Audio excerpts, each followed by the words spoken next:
Good morning, everyone. I'm Jyotsna Puri, and I head the Independent Evaluation Unit. Welcome to the IEU's Show and Tell, a show that we have choreographed amongst the colleagues of the IEU to give you a little bit of a flavor of what we are learning from the IEU's recent evaluations.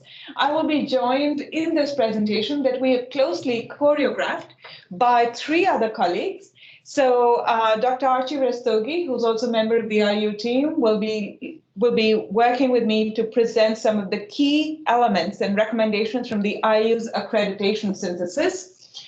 I will come back and give you a few recommendations from the IEU's review of the SAP, and then Dr. Solomon Asfaw will give you a preview of the IEU's plans for 2021. I've also requested Andres Royman to be the moderator for this session. He will moderate Q&A and interaction. Questions are invited. Kindly please write on your chat screen so that he can essentially curate them and pose them to all of us.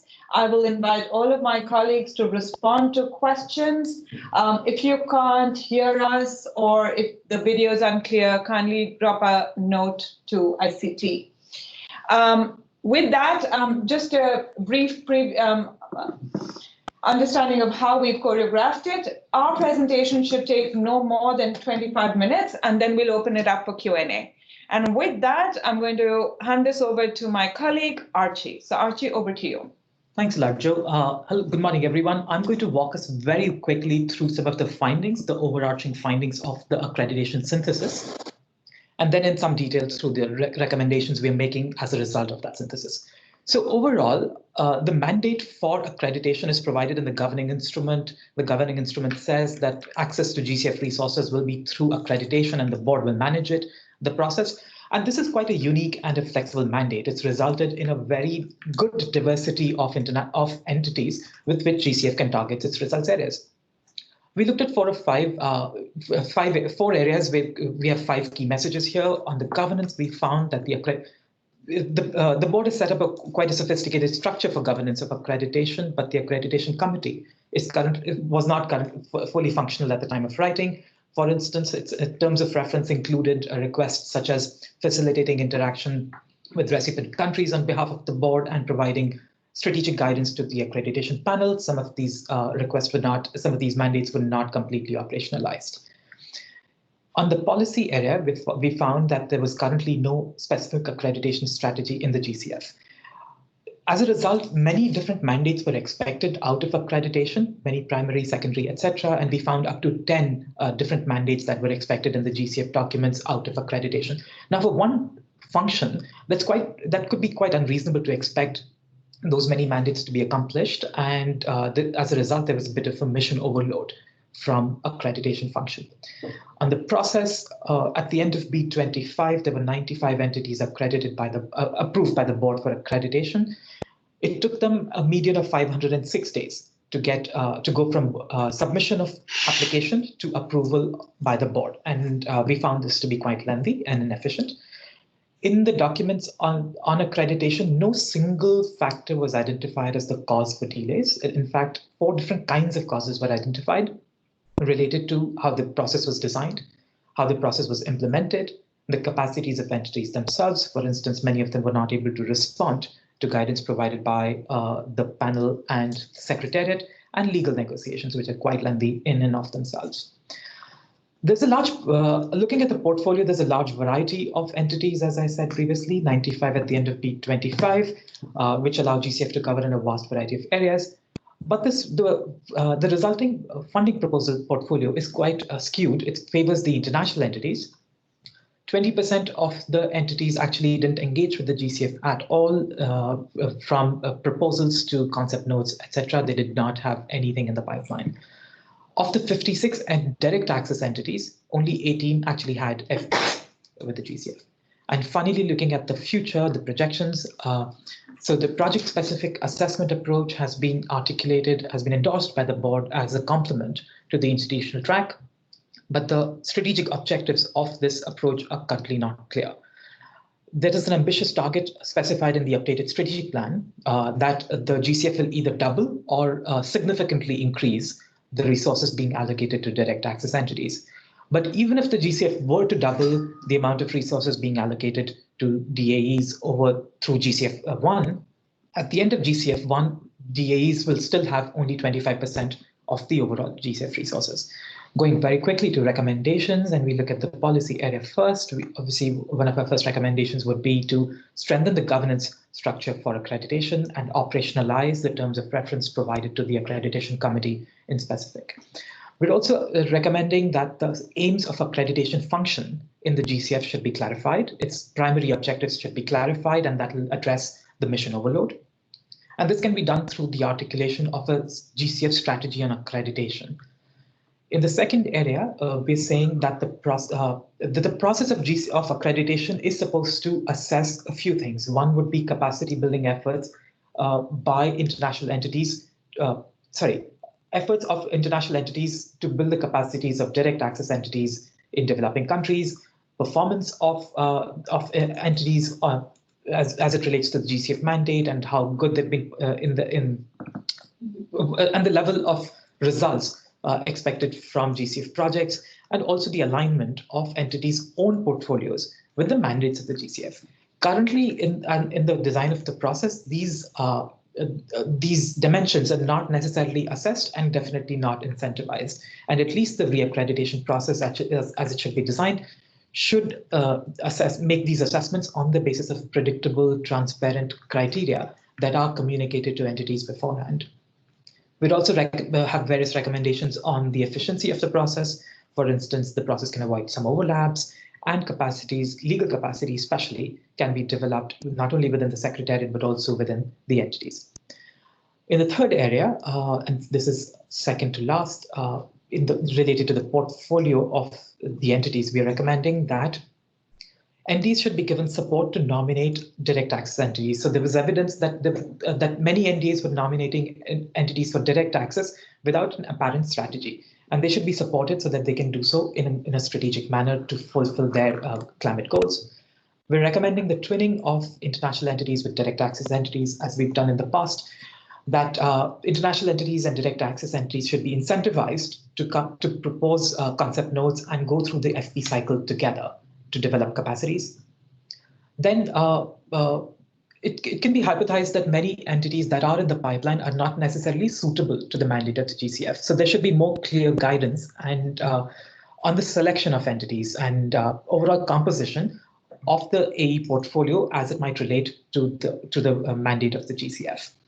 And finally, we're recommending the strengthening of pre-accreditation support to entities that are in the pipeline, but also use of RPSP and PPF for post-accreditation support so that entities can build the pipelines with the GCF. And finally, this is my last slide for accreditation. For the PSAA, we are recommending that its aims and limitations specifically should be specified before it's piloted, because currently it's quite large in its scope. While GCF1 in the updated strategic plan, there are many ambitions, but they should be supported by specific targets and plans. And if indeed the GCF does choose to increase the portfolio of direct access entities, the share of direct access entities in the FP portfolio, the specific ways in which this should happen should be clarified and specified. I'll stop here. Thanks, Joe. Thank you, Archie. That was very crisp. So I'm going to now give you a brief preview of the IEU's recommendations from its independent review of the simplified approval process. So first, key findings, just like Archie did. So I'm going to give you key findings and then go on to recommendations. So first, the SAPT of the Secretariat we found is definitely punching above its weight. Wonderful. We really liked it. It's really done a lot of outputs in the short time that it's been there to encourage participation and to make a lot of the guidance and the process available and transparent to the entities that are proposing SAP proposals. When we looked at the pipeline, we found that in the pipeline, so this is separate from the 13 projects that have been approved in SAP, the pipeline itself also has projects where the overall portfolio mirrors the overall GCF portfolio. But what we are finding, of course, is that most of the SAP pipeline projects, but also the currently approved projects, focus on adaptation, the public sector, are grant-driven, and are from international accredited entities. Just as a recap, for those who may be new to this, SAP is essentially a modality that allows project proposals that are less than $10 million, are in category ESS category C, and are ready for scale up to be approved and funded by the Secretariat to go forward. This decision was taken by the board in 2018, and it's been operational since then. There are 13 currently approved SAP projects. As many of you may recap, the Secretariat also undertook a review of the SAP, but the SAP review undertaken by the Secretariat, and we were asked by the board in a simultaneous way to undertake an overall evaluation of the SAP. In the evaluation that we've done, we were also asked to look at the Secretariat review. And one of the things that we found was that the Secretariat review focused mainly on the process of SAP, but not so much on the overall strategic value of SAP. That may be the right way for the Secretariat to build an overall strategy for SAP, but in terms of it being a review, we found that it was telling, because many of the findings that were there in the review were without evidence, and that's something that we definitely want the Secretariat to strengthen as it goes forward and does other such reviews. Overall, our headline message is not surprising, especially for many of us within the GCF, that SAP implementation, although the overall objective was to simplify requirements and to accelerate processes, this aim has not been achieved yet through SAP implementation. So in an effort to be also positive, we're making recommendations that might help to enhance this simplification and acceleration. And in the overall findings, we also find that although one of the key objectives of the type of proposals that the Secretariat has been asked to support through SAP has been that it supports projects that are ready for scale up, we found that actually the drive or the emphasis on what is ready for scale up has not been there in the overall focus of the Secretariat or in the overall approval process. One other thing, we also found that although SAP initially was meant to be this process through which new agencies would become familiar with the GCF and therefore would be then made far more comfortable with GCF processes, we found that SAP by itself, at least till now, has not brought in or encouraged new actors to come in. So almost all of the actors that are currently working or accredited entities that have brought in approved SAP proposals are those that have worked previously with GCF on funded proposals. The private sector is definitely telling by the extent of its submission in the SAP portfolio. So in terms of recommendations, we've divided our recommendations into those for the board and those for the Secretariat. There are 3 slides for the Secretariat, 1 slide for the board. So for the board, we are asking the board to continue developing tailored processes for accelerating and simplifying the project cycle in the SAP so that the GCF can adhere much better to the guidance that has been provided by the UNFCCC.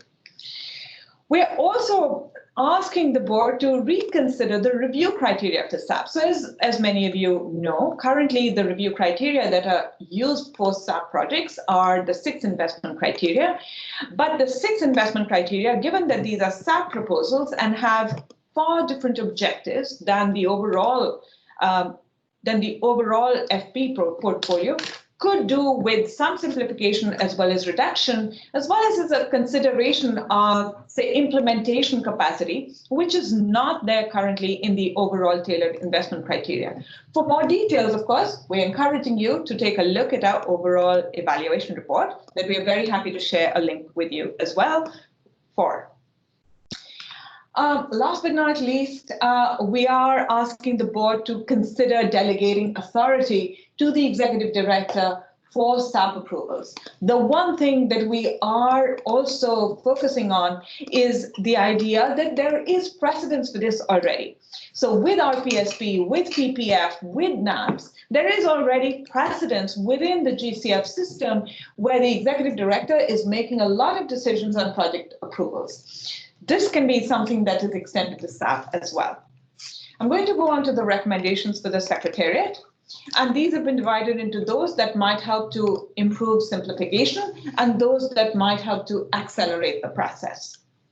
For simplification, we're saying that the Secretariat should simplify documentation requirements for proposals, especially for those that are coming from the SIDS or the LDCs, and especially when they're responding to urgent climate change impacts. This is really key. As we're witnessing, there are many unannounced climate change events that are occurring, and the GCF critically needs a facility that is able to deal with these very urgent, immediate, unannounced events. SAP could be one of those. We're also saying that there should be consistent guidance on criteria that are used for SAP proposal approvals that are made consistent between the Secretariat and the ITAP. Currently, although the investment criteria are the same and are well known to the Secretariat and the ITAP, this is not translated into there being a consistent consideration of the same criteria between the two groups. Saying that there should be a better definition of GCF key concepts such as climate rationale, and there should be a focus on developing processes for post-approval that are for projects that are SAP ready rather than the GCF SAP portfolio imitating the PAP portfolio. Continuing on, for acceleration, we're recommending that there be a development and enforcement of transparent and predictable business standards for every step of the process. Andres actually did note to me that I should clarify what business standards mean. And so just to take away that jargon, it's really important for us to put down, for the Secretariat to put down, as to what is the turnaround time, for example, that will be used for every step of the SAP approval process. If these were publicly announced, it would lead to far greater transparency and predictability, and therefore less frustration in the GCF ecosystem for SAP proposals. We're also saying that there should be a consolidation of the review process for concept notes and funding proposals that are produced within SAP. And there should be a capacity development program, so especially to support direct access entities so that they can bring the small projects for fast approval, which is clearly the big objective of SAP, very quickly to the GCF. On the last slide, then, we're recommending that, look, there have been many board decisions that have been taken that have unfortunately not been implemented yet. These include, for example, a provision for ITAP doing rolling reviews, there being a robust monitoring system that is included within SAP proposals, there being simplified financial terms that are included or considered for SAP proposals, as well as the ability to approve proposals between meetings. These have not been implemented. These are low-hanging fruit potentially for the Secretariat to take on. And then we're also recommending that there should be special KPIs that are developed for the Secretariat, especially, and for the GCF overall, that incentivize processing SAP. Look, SAP projects are $10 million. We understand that these are small proposals. And if your KPI is committing GCF money or processing or implementing GCF money, with $10 million, this is clearly not contributing to, each SAP proposal is not contributing to a huge change in your KPI. Therefore, it's really important to then ensure that there are KPIs that are tailored for SAP so that these provide intra-institutional incentives for task managers. And last but not least, we're saying, given that there is already the objective for GCF to support projects that have been supported by other agencies so that they are ready to scale up, and essentially for SAP to come in to scale these proposals up, this is an opportunity that has not been used by the GCF, and this is something that we should, as an agency, really leverage. So focus on developing evidence so that projects that are truly ready to scale up are funded through SAP. Thank you. I'm going to now hand this over to the last part of our very short presentation to Solomon to take us through the IEU's plans for 2021. Yeah, thank you very much, Joe. I'll just give you a brief overview of what we are planning to do in 2021. As you can imagine, evaluation is one of our core activities for every year. As was the case in the past year, and also as was indicated in our IEU term of reference, we are planning to conduct for a major evaluation in 2021. And maybe many of you might ask the question how IEU decides what types of evaluation to conduct every year. This is not a decision we do lightly. This is a product of a wider consultation we do over the years with the board members, with the secretariat staffs, with accredited entities, and looking at also the board work plan over the 3 years, and of course, finally deliberating internally within IEU and make a determination on what type of evaluation we conduct. So based on that deliberation, we are planning to do evaluation. The first one is to conduct effectiveness of the GCF investment in the least developed country. How can GCF better serve the needs? And this is a continuation of what we have started in 2020. We are doing currently evaluation on a small island developing states. And next year, then we are planning to focus also on LDC countries and understand the situation there. The second evaluation we are planning to do is a rapid evaluation of requests for proposals. How can they be made successful? As you know, GCF have so far 4 RFPs that have been rolled out: the RED plus result-based payments, the EDA, Enhanced Direct Access program, the micro, small, and medium-sized enterprise program, and also, lastly, the Mobilizing Fund at Scale pilot program. And we are looking at those, their effectiveness and what can be done to be successful. The third evaluation we are planning next year is to look at the GCF's approach to private sector. How can we do better, smarter, and bigger? This is the area that we have not deep focus in depth. We plan to deep dive on these issues and do an evaluation next year. The fourth evaluation is a continuation of the multi-year program that we have. That's the learning-oriented real-time impact assessment. As perhaps most of you know, so far we have been supporting about 12 projects in multiple countries with different accredited entities, helping them to set up a measurement system, conducting and helping in terms of independent data collection and independent analysis, providing them an advisory service and also engaging in capacity building. We will say that this is one of the IEU's flagship program that is really widely appreciated and demanded across the board, and we plan to continue on that line of activities. And lastly, we are planning also to launch the second performance review next year. This will go for 2 years, 1.5 years. We'll start mid next year, and we are planning to finalize the performance review by the end of 2022. And also this is aligned with providing inputs and feedback and into the replenishment process as we go along. The second line of activity we are planning next year, as we are doing this year, is to conduct also global evidence review. That primarily feed into also our ongoing evaluation. We are planning to do evidence review on gender impacts of climate investments. And we are also planning to do a global evidence review on behavioral interventions and incentive schemes in low and middle income countries, and how can climate action be ensured. And lastly, we are also planning to do, as we are doing this year, last year also, we're planning to do workshops on demand with accredited entities, secretariats on evaluation related capacity. Thank you. So, okay, thank you very much for these presentations. So thank you, Joe, Archie, as well as Solomon, to get the feedback or to basically present on the findings and recommendations of the current evaluations that have been finalized and submitted, and now also to look at the work ahead. And now I'd like to move over to some of the initial questions that came from the audience. So thank you very much for starting with a couple of questions that we will definitely address.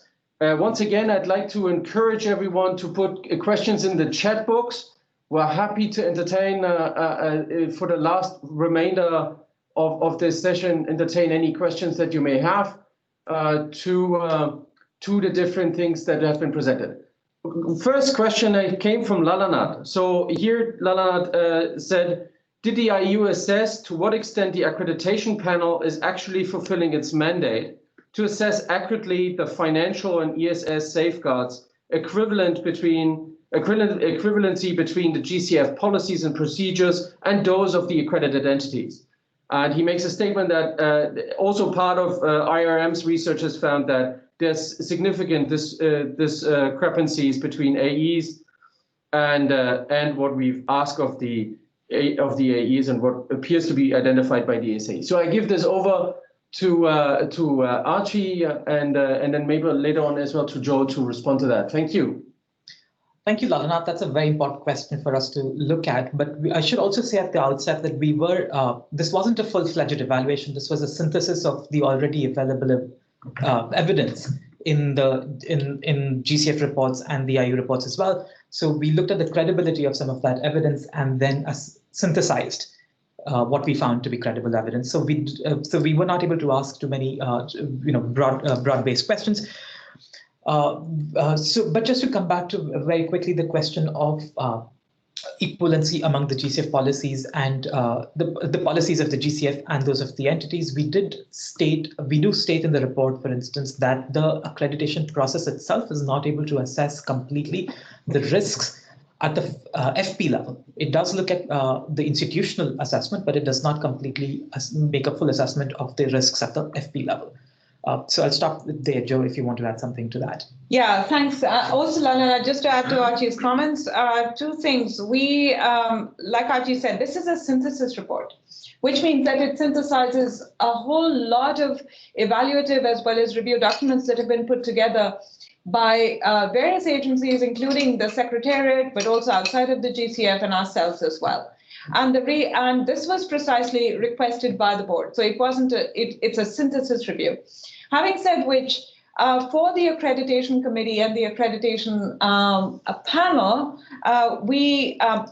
for the overall accreditation function, we also looked at the accredited entities' overall portfolios. And this is sort of overlaps a little bit with your question, but doesn't directly answer it, in that we looked at whether, for example, the portfolios of the accredited entities were changing dramatically, or whether we could find that there was a switch in their overall portfolios as a consequence of either accreditation or over time, and since they've been accredited to the GCF. And one thing, and this is work that our colleague Temur Beck did, was to look at 7 international entities. And we found that really their overall portfolios follow what's essentially white noise. So it's a random walk, and there's no trend in the overall climate portfolios. They're neither increasing nor decreasing, and they're all over the place. So that sort of gives you a little bit of a preview of some of the additional work that we did, but the overall question that you've raised is a really good one, and we'll possibly consider it in subsequent evaluations. Thanks for that.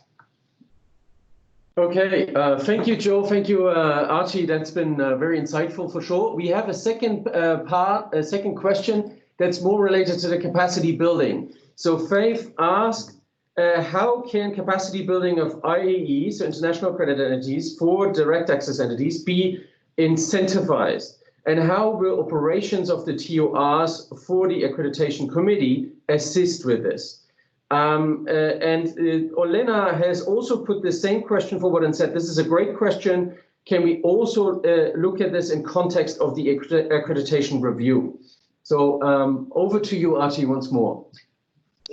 Thank you, Faith. Thank you, Elena. Those are very important questions that we were actually quite preoccupied with as well during our review. So one of the first things to clarify in this is that we need to. I don't think there's a clear articulation in the GCF about what accreditation itself is meant to achieve as a function. Is it meant to achieve the development of capacities of direct access entities, and to what extent? Having said that, we know also from the literature on psychology in general that we need 2 things to change behaviors and behaviors of institutions as well, like direct access, like entities, structures and functions. So while there is an accreditation process, there is currently there's no current incentivization for international entities to build the capacities of direct access entities, although this expectation is articulated by the board. One of the ways to think about this kind of incentive could be, for instance, the process of reaccreditation, where an assessment of an entity's performance in the last 5 years is going to be made, and one could assess to what extent these entities have supported direct access entities in their capacities. That could be one way to incentivize them. And quickly, I'll just address the questions on their performance in the accreditation function, submission of good quality FPs and implementation of projects. Yes, we are finding that that entities, the documents that they do submit, do not report on results achieved from FPs. They report on their alignment with GCF criteria, ESS, fiduciary, and gender, but not necessarily the results achieved out of projects, and therefore this assessment is not currently made as part of the accreditation process itself. Yes, we're also Joe too. Yeah, and just as on capacity building, one other way that we've identified as a recommendation is this idea of twinning. So if international accredited entities and direct access entities were required to co-present, co-implement, co-report, and co-fund proposals to the GCF, it could be one way in which international accredited entities would then be forced to work with direct access entities, especially national direct access entities, and transfer a lot of their understanding of how climate finance is supposed to work. And conversely, so it would be a symbiotic relationship, and conversely, direct access entities would also transfer their understanding of local context and local requirements and local capacities to international accredited entities, which, as we've shown in the country ownership evaluation as well, international accreditors currently do a lip service to country ownership. So asking for this co-presentation, co-support, co-implementation, co-operationalization of funding proposals between international and direct access entities would be one very direct way to build this capacity and build this relationship between international entities and direct access entities, which we could use within the overall business model that we have. Thanks. Thanks, Joe. That's very insightful indeed. Another question, I'd like to move on. Another question that came from Mitch is on this question of SAP and acceleration. So here it is. Was the IEU also able to look at the post-approval performance of SAP, where disbursements are also requested in an accelerated manner, and results should be also achieved in an accelerated manner?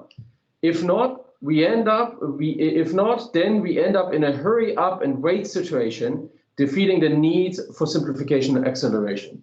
I'll give that over to you, Joe, again. Yeah, thanks for that, Mitch. So what we did find, and as you know, Mitch, this portfolio is very young, only 13 proposals, although $115 million has overall been committed. But the overall disbursement from SAP has been actually very, very small. And first disbursement, I forget my numbers, but first disbursement has not been reached for more than 50% of the portfolio, actually far less so. So that essentially means that, given that it's a very useful portfolio, it's very hard for us to look at post-approval performance of SAP. But it is definitely clear that even in the approval process, if you compare apples with apples and oranges with oranges, so if you look at PAP proposals, which are of the similar size and of similar, ESS attributes, there's only a 13% difference between the overall approval process timing and speed between PAP proposals of similar size and attributes and SAP proposals, which is not significant. So it's the difference is between 399 days versus 365 days. So it's not significant enough to warrant a completely new modality. And if SAP is truly to realize its overall function of simplification, acceleration that you point to as well as innovation and scaling up, it does require very, very different ways of thinking about it. And one way is really to incentivize Secretariat staff to look at SAP differently. It's not there yet. Great, Joe. That's a really interesting response. It links very well to the follow-up question from Mitch.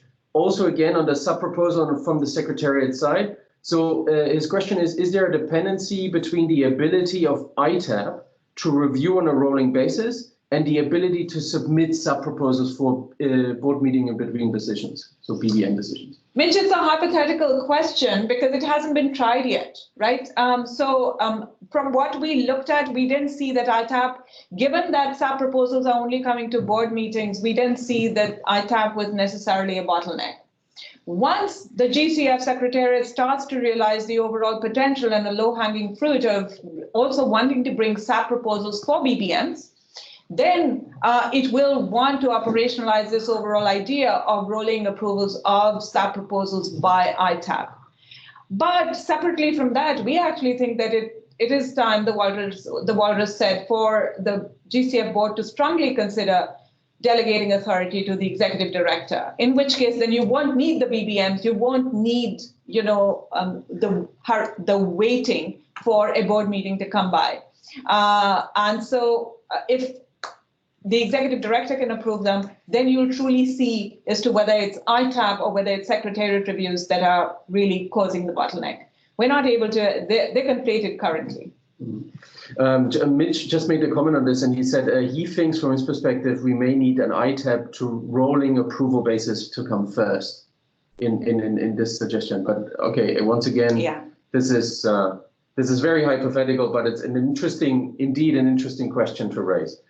Once again, I'd like to encourage, we've got some 15 minutes left, of course, and we are happy to entertain any questions on the evaluations that we've done and presented today, as well as on the work plan and the future of the IEU in the next year. So maybe let me put this question out that also came from one of our colleagues. Could you please elaborate on the scope of the IEU evaluations for next year on the approach to the private sector in particular? So Solomon, over to you. Yeah, thank you very much for the question. So basically what we are planning to do the private sector evaluation next year is it's not primarily focusing on the PSF per se. We are looking at the private sector approach, generally both that are implemented by DME and PSF. We would like to deep dive on the role of private sector in adaptation. We could look into the different type of financial instruments that are available, GCF's appetite for risk-taking and embarking into innovative financial instruments in dealing with climate change. And of course, we'd like to also address some of the mitigation-related activities. Most of the private sector project deals with mitigation project. We plan to look at that. And also we look at generally within GCF, the institutional architecture and processes that operates within the GCF. I would say those are not exhaustive scope, but those are the kind of areas where we plan to look at. Maybe Joe could add on it also. Yeah. I think that was a full answer. Yeah. So thank you very much, Solomon, once more. I think one thing to highlight here is definitely as well that we have also other works that we do besides the evaluations, and there are evidence reviews that we have. You may have seen this, that they have been put out as RFPs, and one of them is obviously also looking at the question of private sector instrument and private sector. So we'll as we go along, we'll obviously make these results and these findings available, and they will also influence some of the evaluative work that we do. Okay, we have one question from Tony. Thank you, Tony, for this. I'll just move it over to this. It's related to private sector. In relation to the private sector review, it is right to look across the divisions, including all projects and reflows prospects, irrespective of nominal ownership. So thanks, Tony, for that comment. That's very well noted. Joe may want to answer that quickly. Yeah, Tony, that's literally bang on. Also, because as we also noted in the FPR, currently, what instrument gets used by accredited entities, whether it's grant or non-grant or really is determined also by which part of the Secretariat the entities come to and speak to and use as their focal point for communication. This has been, we think in our view, this has been somewhat mitigated with common committees that now look at proposals, but it's really important for, I think, the GCF to work in a unified way to give the best solution possible to countries. You know, this is why entities and countries come to the GCF, that it is the best solution possible for the current need as well as the country context. Given that, and actually there are really good models of how agencies, so the World Bank, for example, does this. It doesn't provide the solution depending on which part of the World Bank countries are coming to. They have cross-division teams that then think of what is the best solution, what is the best financial instrument and modality, and that's presented as a solution to countries. And I think there the value added of GCF will also increase because countries will appreciate the technical advice and the advisory support that comes along with these proposals to the GCF rather than only thinking of GCF as a vehicle for supporting financial needs. So that's essentially the idea that we want to, that we are taking forward as well, and that we are advocating that private sector modalities cannot be just the domain of the private sector facility and should not be, as you rightly point out as well. There should be a far more broad-based look at the use of private sector modalities. Thanks. Thanks, Joe. Indeed, very interesting and very relevant. We're very much looking forward to this work, of course, also internally, because it's been an interesting ride so far to see these things. We've got another question that relates as well to our work plan. It's on the Onloader program, so the learning-oriented real-time impact assessment program that we have. And here it is. David is asking, what have been the learnings so far from LOTA? I may give it over to you. Yeah, thanks for the question. George could comment on that. There is a lot of learning that we have got so far from LOTA. LOTA is now in the third year. I think if I may cite some of the learning, right? One is co-owning and co-building the whole process together with the accredited entity, right? So this is not something we promote or dictate from here at Sondo from GCF IEU to accredited entity. It is something that we build together with them in consultation from the start with them. I think that's very important, co-owning the whole entire impact evaluation process. And the second, I think, lesson is that we find going to the country, what we do normally in LOTA activity, that we would go to the country and spend about a week in building capacities, engaging with project implementers and accredited entities and so forth. And I think that's a very important exercise. And most of the accredited entities appreciated that service because the capacity for most of these accredited entities is quite low when it comes to building measurement system and trying to conduct impact evaluation in a much more rigorous and credible way. And I think that's another important thing. But I may add one or two is that having the right amount of budget for impact evaluation embedded in the project is, I think, critical. Impact evaluation often is not a cheap exercise, requires a separate allocated budget.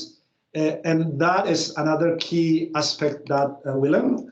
And then and the last point is that this is a journey we have with them, right? With both accredited entities and of course also from the Secretariat start. We start from the project before the project start implementing, and we'll be with them until the project ends. It's 4-5 years. It's a big journey, right?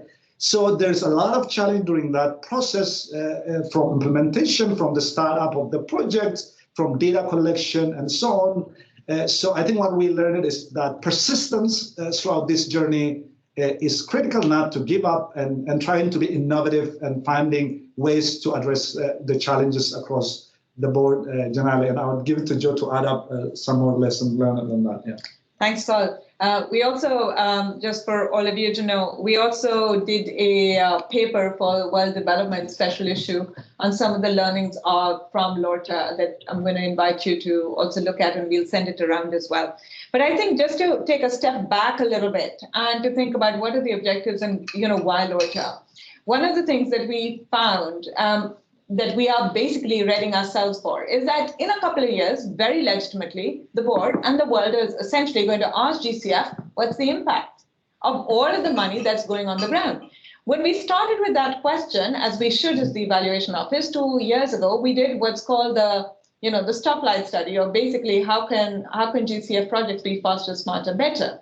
And we found in the overall portfolio of 93 projects that we looked at, most of them, 93% of them, and many of you know these results, essentially because the overall impacts of projects are self-reported by agencies, and this is why the second level due diligence and the third level due diligence function of the Secretariat and the independent units is really critical. For 93% of the projects, the results or the impacts that they're citing in their funding proposals are overstatements by a large dramatic magnitude. Yeah, and this is because there's no plans for even something basic like theories of change, like baseline data collection, and forget M-line data collection. So this is essentially the genesis of LORTA. To understand impacts, it needs to be independently measured because there's always going to be a finger coming and pointing it at the agencies as well as at the Secretariat that, oh, you're skewing the results. So it's really, first, it's really important that it's independent. Second, you cannot afford to start to think about measuring impact at the end of the project. You have to build this up right from the beginning, and these have to be independently set up. And the systems have to be really credible. So they have to be high quality. You have to build the protocols and the measurement systems right from the beginning, because it can't be like deers caught in a headlight that we come right at the end and say, oh my God, we forgot to think about measuring impact. So that has to be done right in the beginning. And that's what we are doing with LORTA. But essentially the numbers that we took away that I do want to stress again to you, almost the entire portfolio, because these are entity self-reports, essentially are overstating the overall impact of what they're going to do on the ground. Most of them, 50% of them, actually did not plan for baseline data collection. 65% of them did not have credible theories of change. I can go on, but I'm also going to request you to look at the paper that we'll send around as well. Thanks. Thanks, Joe. Very good to link this as well to some of our work and some of the papers that we've got on our website. So you'll find that on our website, but we'll make sure to also share a link, a direct link to these documents. So for the remainder 5 minutes, if anyone else has got a question, we're happy to entertain it. Otherwise, we really thank you very much for your support, your ears, your eyes, and of course your questions. So I'd like to thank again Tony, David, Mitch, Faith, Olena, and of course Lalanat from the IRM for the great questions. It's been very interesting to engage with you. Also, viewing that we can't meet in person due to the COVID restrictions. Thank you very much. And we'd like to also take the second for this, that we have a webinar tomorrow on the approach for the adaptation evaluation. So thank you very much indeed, and we are happy to see you there again. Once more, thank you, and over from the IEU, from the 17th floor here at the G Tower in Songdo. Bye bye. Thanks, everyone.